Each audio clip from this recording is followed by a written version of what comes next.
তাছাড়া ডয়ের লক করা ছিল না। লক করা থাকলে কি তুই টাকাগুলো নিতে পারতি? ভালো ভালো কইতাছি, টাকাগুলো ফেরত দে। টাকা কি ও নিছে?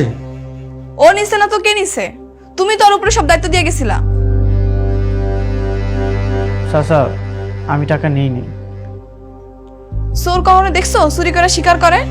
শুনো, কালকে রাত্রে আমরা দুজনে এখান থেকে চলে গেছিলাম, ও একলা খালি এই হোটেলে ছিল, ওই টাকাগুলো নিছে।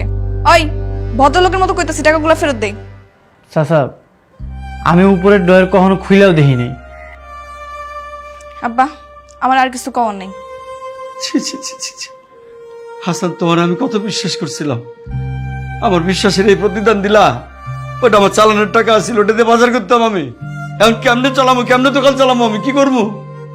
তুমি তো আমার কাছে চাইলে টাকা দিতাম বাবা, চুরি করার কি দরকার ছিল? চাচা কইলাম তো আমি টাকাটা নেইনি। আব্বা ওই স্বীকার না করলে ওর পুলিশে দাও। থাক, থানা পুলিশ করে কোনো লাভ নাই, তোরা যা যা আমার সামনে থেকে। কত টাকা ছিল? 50,000। ঠিক আছে, আমি সব টাকা পরিশোধ করে দিব। চাচা আমি চলে যেতেছি।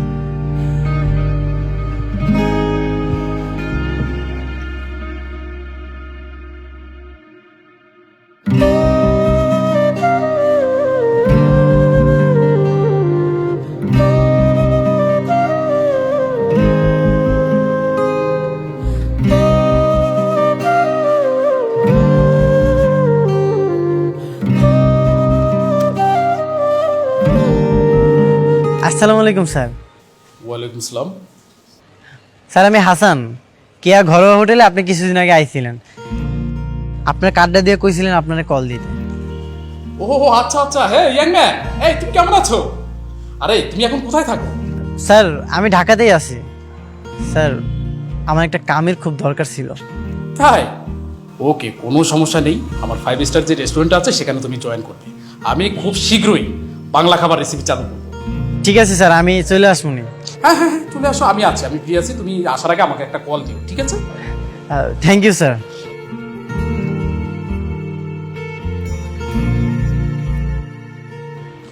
আপা, হোটেল তো এক সপ্তাহ বন্ধ, হোটেল খুলবেন না? হোটেল খুলুম কি দিয়া? বাজার করার টাকা কই? বাজার করার টাকা কই মানে? বাজার করার টাকা তো আপনার কাছে আছে। মানে কেন, ওই দিনে আপনারাই তো টাকাটা নিলেন। আপনি কি কইতাছেন এগুলা পাগলের মতো? কেন, আপনি আর আপনার বয়ফ্রেন্ড ওই যে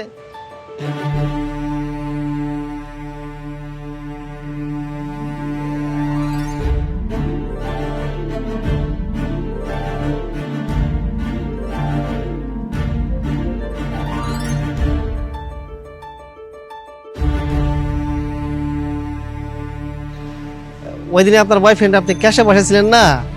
আমি তো ভাবছি আপনারা প্ল্যান করতেছেন হাসানের তাড়ানোর লাগিয়া। আপনার বয়ফ্রেন্ড তো ক্যাশ থেকে টাকা নিয়েছিল, এ লেগে তো আমি কিছু কই নাই। আপনি কিছু জানেন না?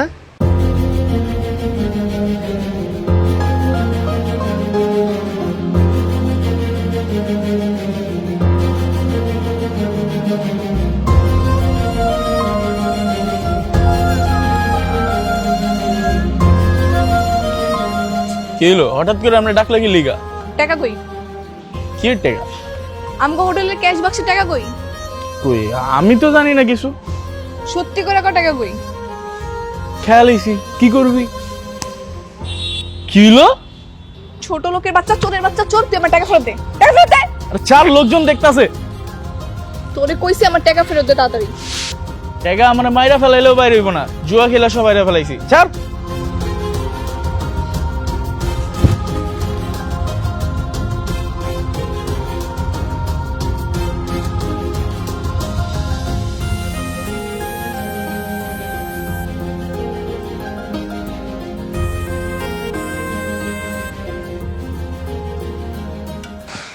কি করো আব্বা? না কিছু করি না, এমনি বসে রয়েছি। আব্বা হুনো, হুম, হাসান নামগো ক্যাশে টাকাগুলো নেয় নাই। নাই নাই, আমারও তাই মনে হচ্ছিল রে মা। হাসান নাই নাই, বাইরে কেউ নিয়ে গেছে। আচ্ছা হুনো, তোমার একটা হেল্প লাগবো। কি হেল্প কও? কালকে তুমি আমাকে হোটেলে যাইবা, তারপরে খাবার খাইবা, আর খাবার যদি ভালো হয় তাও উল্টাপাল্টা কথা কই ওর ইচ্ছা মতো ঝাড়বা আর গালাগালি করবা, বুঝছো? আচ্ছা ঠিক আছে, এটা কোনো ব্যাপার? কালকেই যাইতেছি আমি। আচ্ছা ঠিক আছে, তাহলে কালকেই কিন্তু আইবা, পরশু কিন্তু আমার বাপে আবার আয়া পড়বো। আচ্ছা ঠিক আছে জানেবান। তাহলে আমি যাই, হ্যাঁ?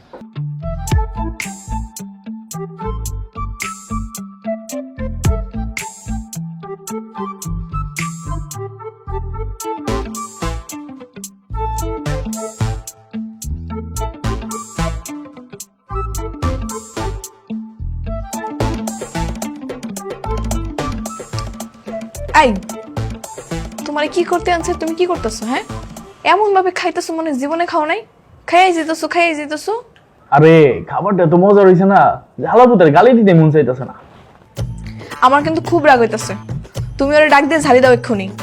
আচ্ছা তুমি রাগ করো না, আমি এখনই ডাকতেছি ওরে। এই বাবুর্চি, এই বাবুর্চি। জি স্যার বলেন। এই এটা কোন খাবার হইলো? এত যখন খাবার কেউ রান্ধে? এত বাজে খাবারই যেমনি আঙ্গুল সাইডে সাইডে খাইতেছেন, ভালো খাবার হলে তো প্লেট শুদ্ধ খেয়ে লাইতেন। ফকিন্নির বাচ্চা, তুই তো কত কস কিল লেখা কইছি খাবার ভালো হয় নাই মানে ভালো হয় নাই, আবার তো কত কস। কই ভাই, রান্না তো অস্থির হইছে। আমরা তো খাবার এই হোটেল প্রতিদিনই খাই, অস্থির রান্না করে বাবু। ভাই বাদ দেন, উনি হইতেছে যাতে ঠিক তালে মাপা, আপনি আপনার খাবার খান। আর এই, তুই জানো সাইকে ওই হইতাছে এই হোটেলের ভবিষ্যৎ মালিক। এই, তুমি যাও তো, ক্যাশে গিয়ে বসো। ওকে ডার্লিং।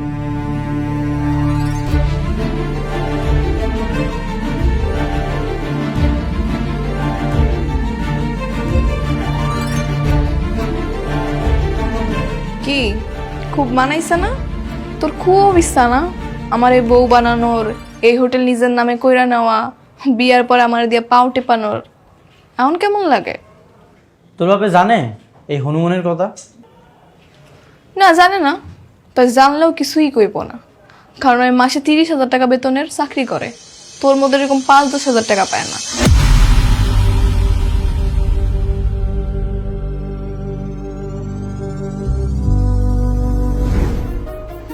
এখন কি করবো আব্বা বলতো?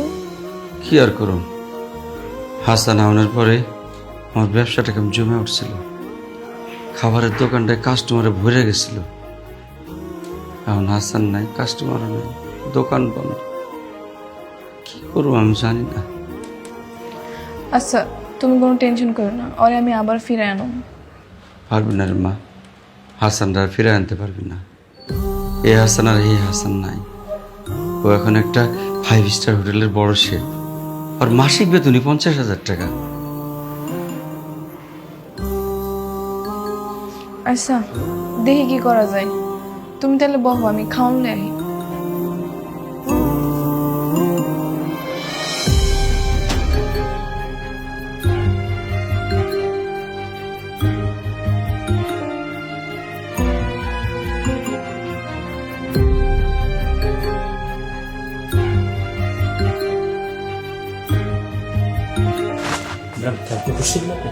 হ্যাঁ, হাসান সাহেব আছে?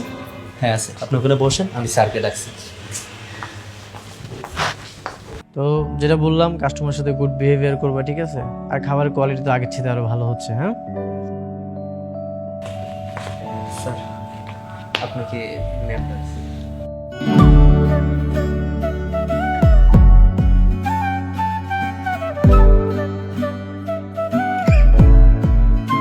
ঠিক আছে।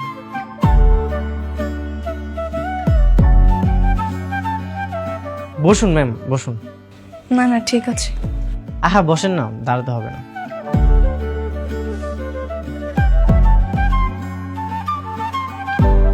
এই রেস্টুরেন্টটা আমি আমার নিজের মতো করেই দেখি।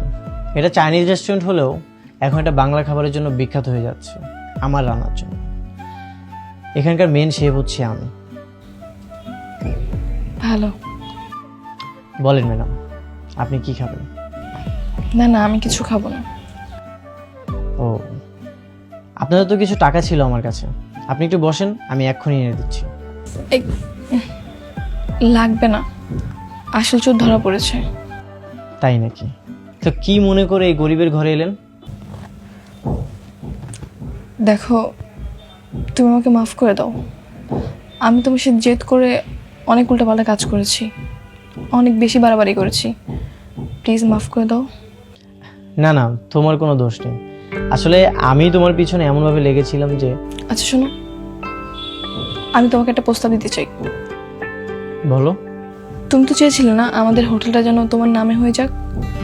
আমি সেটা তোমার নামে করে দিব। তুমি প্লিজ ফিরে চলো। ও আচ্ছা, এই ব্যাপার। আমি তো এই একটা প্ল্যানে তোমাদের হোটেলে যাইনি। আমার পরের প্ল্যান ছিল তোমাকে বিয়ে করা। সেটা ঠিক আছে, সেটা না হয় করবে। আর বিয়ের পর আমি তোমার পাও টিপে দিব। এবার চলো। শোনো, তোমাদের হোটেল আমার নামে লাগবে না।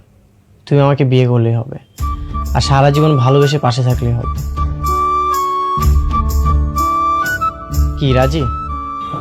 হুম। চলো তাহলে।